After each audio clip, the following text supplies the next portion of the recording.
Hi hello friends, welcome back to Karaikudi Chettinad tasty சமையல். இன்றைக்கி இந்த சமையல் என்ன பார்க்க போகிறோம்னா, சிம்பிளான டேஸ்டியான பன்னீர் பெப்பர் கிரேவி எப்படி செய்கிறதுன்னு பார்க்க போகிறோம். வாங்க வீடியோக்குள்ளே போகலாம். பன்னீர் பெப்பர் கிரேவிக்கு என்னென்ன தேவைன்னு பார்க்கலாம் வாங்க. 200 கிராம் பன்னீரை க்யூபாக கட் பண்ணி வச்சுருக்கோம். 2 பெரிய வெங்காயம் சின்னதாக கட் பண்ணி வச்சுருக்கோம். 2 தக்காளி தண்ணி ஊற்றாமல் நல்லா நைஸாக அரைச்சி எடுத்து வச்சுக்கோங்க. இஞ்சி பூண்டு பேஸ்ட் 2 டீஸ்பூன். 1 பச்சை மிளகா, கொஞ்சம் கருவேப்பிலை,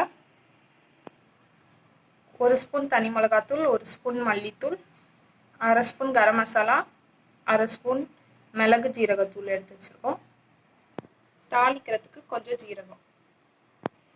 அடுப்பை ஆன் பண்ணி ஒரு சட்டி வச்சு எண்ணெய் நல்லா ஹீட் ஆனோடனே ஜீரகம் சேர்த்துக்கோங்க. ஜீரகம் நல்லா பொரிஞ்சோடனே பெரிய வெங்காயத்தையும் சேர்த்துக்கோங்க.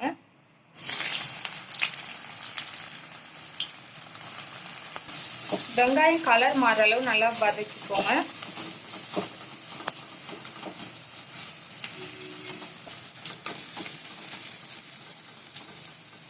வெங்காயம் கலர் மாற அளவு நல்லா வதக்கியாச்சு.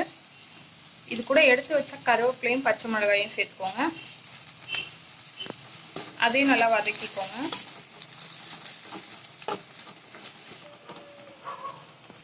நல்லா வதக்கியாச்சு. இப்போ எடுத்து வச்ச 2 ஸ்பூன் இஞ்சி பூண்டு பேஸ்ட்டை சேர்த்துக்கோங்க. இதையும் நல்லா வதக்கிக்கோங்க. பச்சை வாசம் போகிற அளவு நல்லா வதக்கிக்கோங்க.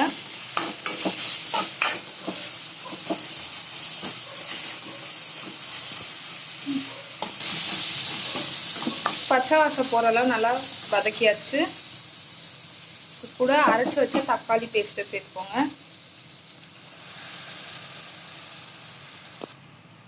இதை நல்லா மிக்ஸ் பண்ணிக்கோங்க. இது 5 நிமிஷம் ஹை ஃப்ளேமில் வச்சு நல்லா கொதிக்க வச்சுக்கோங்க. தக்காளி பச்சை வாசம் போகிற அளவுக்கு.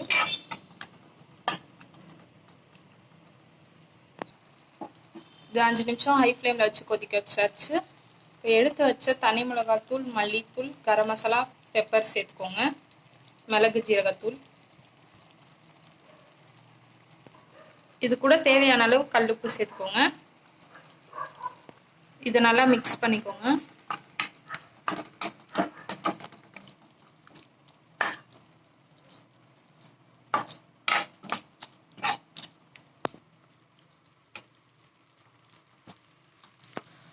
இதை நல்லா மிக்ஸ் பண்ணியாச்சு. இது கூட 2 டம்ளர் தண்ணி சேர்த்துக்கோங்க. இதை நல்லா மிக்ஸ் பண்ணிவிட்டு ஹை ஃப்ளேமில் வச்சு 10 நிமிஷம் நல்லா கொதிக்க வச்சுக்கோங்க. ஹை ஃப்ளேமில் வச்சு 10 நிமிஷம் நல்லா கொதிக்க வச்சாச்சு. இப்போ கட் பண்ணி வச்சுருக்க பன்னீரை இதில் சேர்த்துக்கோங்க.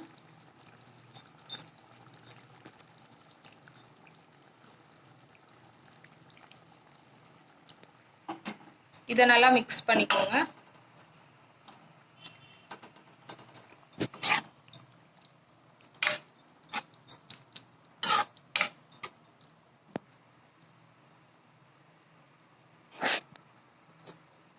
இது சிம்மில் 5 நிமிஷம் வச்சு வேக வச்சுக்கோங்க.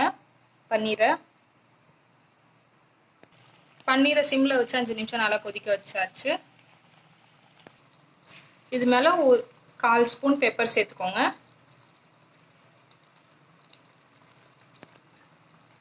கொத்தமல்லியும் போட்டுக்கோங்க. இதை நல்லா மிக்ஸ் பண்ணிக்கோங்க. அடுப்பு ஆஃப் பண்ணியாச்சு. அவ்வளோதான், சிம்பிளான டேஸ்டியான பன்னீர் பெப்பர் கிரேவி ரெடி.